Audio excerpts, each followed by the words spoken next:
Bismillahirrahmanirrahim. Assalamu alaikum wa rahmatullahi wa barakatuh, and hello everyone. I am Dr. Farooq Habib, Managing Director of Alif Technologies, Dubai. I'm gonna talk about crypto assets and Shariah today. So let me just go to the basic first. That when we define cryptocurrencies, we always say that these are digital currencies or virtual currencies that uses cryptographic techniques. But I think that this definition is not correct, and calling such assets cryptocurrency is a misnomer. They should be called crypto assets or digital assets, and they should be defined as a digital representation of value that uses cryptographic techniques. So in this definition there are three main points.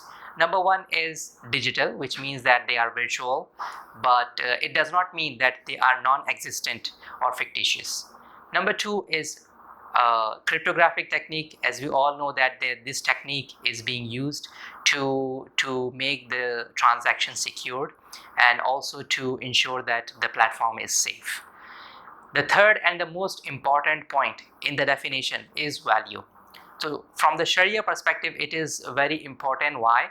Because Sharia asks that, okay, if these are assets, if these are crypto assets or a type of property, then how and from where it derives its value from.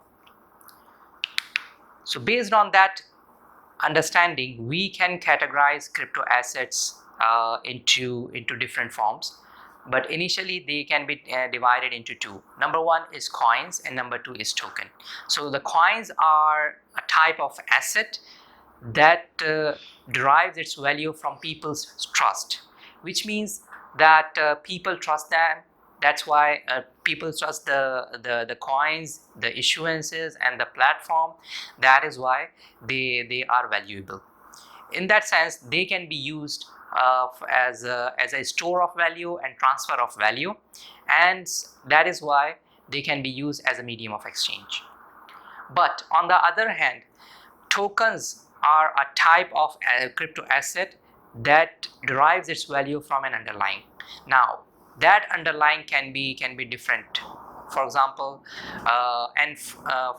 like it can be a utility, it can be a commodity, it can be a business, it can be a project, and based on that, tokens can be further divided into different categories. So number one is utility token. So it is basically the future usage or benefit of the system.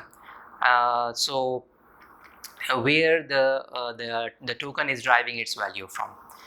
And the second type is basically equity token. They are actually the digital or cryptographic representation of stocks or shares of a company. And the third categorization is a commodity token. So a commodity token derives its value from a underlying commodity. And then we have hybrid tokens.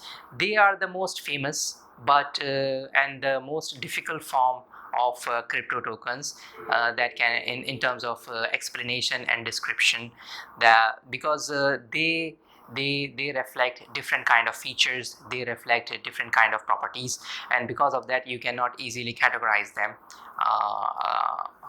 accordingly. But with this understanding, we can basically see that how Sharia interacts or how Sharia treats such type of asset. So if you look back from the conceptual point of view, Sharia has a comprehensive definition of property and asset.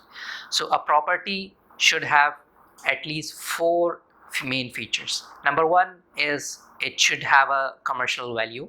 Number two is it should be naturally desired. Number three is it should be owned. And number four, it should be able to be stored and transferred.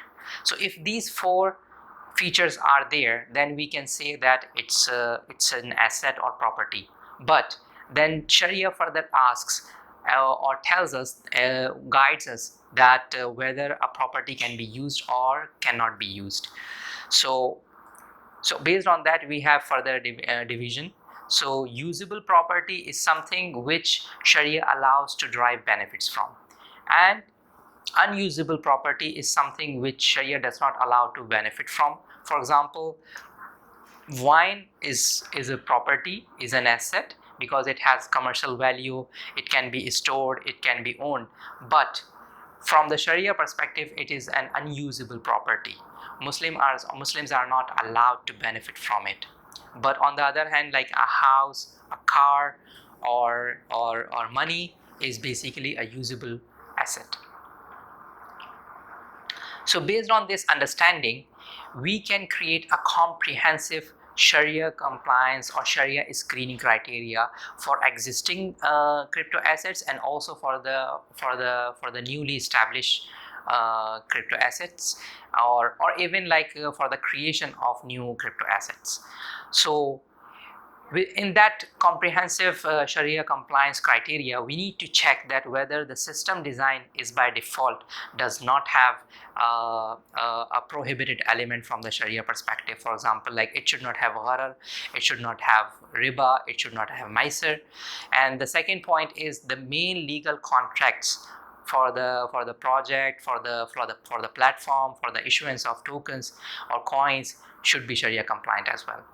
Number 3 is the underlying, whether it is in the form of commodity, project, or product, or business, should be Sharia compliant as well. And number 4 is sometimes an underlying is basically the primary source of value for a crypto asset, but sometimes a crypto asset derives its value from other sources as well. These are the secondary sources, or these are the secondary features, so they need to be Sharia compliant as well. And lastly, there are some specific Sharia conditions for specific commodities, for products, for services, and also for specific transactions. So if a crypto asset deals with those specific products or transactions, then it has to fulfill those the specific set of rules given by Sharia as well. In that sense, we can basically create a comprehensive Sharia screening or Sharia compliance framework for crypto assets. So that is all. Thank you for listening. Assalamu alaikum wa rahmatullahi wa barakatuh.